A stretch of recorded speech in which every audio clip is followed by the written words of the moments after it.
ತಾಲೂಕಿನ ದಂಡಾಧಿಕಾರಿ ಬಸವರಾಜ್ ಖಚಿತ ಮಾಹಿತಿ ಮೇರೆಗೆ ಮರಂ ಗಣಿಗಾರಿಕೆ ನಡೆಯುವ ಸ್ಥಳಕ್ಕೆ ದಾಳಿ ಮಾಡಿದರೂ ಕೂಡ ಅನಧಿಕೃತ ಮರಂ ಟಿಪ್ಪರ್ಗಳ ವಿರುದ್ಧ ಯಾವುದೇ ರೀತಿಯ ಕಠಿಣ ಕ್ರಮ ಜರುಗಿಸದ ತಹಶೀಲ್ದಾರ್ ಆರ್ಕೆರಾ ಜೆ ಸೀಮಾಂತರದಲ್ಲಿ ಬರುವ ಗುಡ್ಡಗಳಲ್ಲಿ ಅಕ್ರಮವಾಗಿ ಮರಂ ಗಣಿಗಾರಿಕೆ.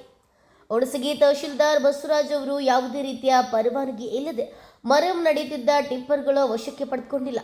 ಅಕ್ರಮವಾಗಿ ಮರಂ ವ್ಯಾಪಾರ ಮಾಡುವವರ ವಿರುದ್ಧ ಯಾವುದೇ ರೀತಿ ಕ್ರಮ ಜರುಗಿಸದ ಹುಣಸಗಿ ತಹಶೀಲ್ದಾರ್ ಬಸವರಾಜ್ ಅವರು ಅಕ್ರಮ ಮರಂ ಗಣಿಗಾರಿಕೆ ದಾಳಿ ಮಾಡಲು ಬಂದ ತಹಶೀಲ್ದಾರ್ ಅವರು ಕಾಣದ ಕೈಗಳಿಗೆ ಮಣಿದು ಸುಮ್ಮನೆ ಹಿಂತಿರುಗಿದ್ದಾರೆ.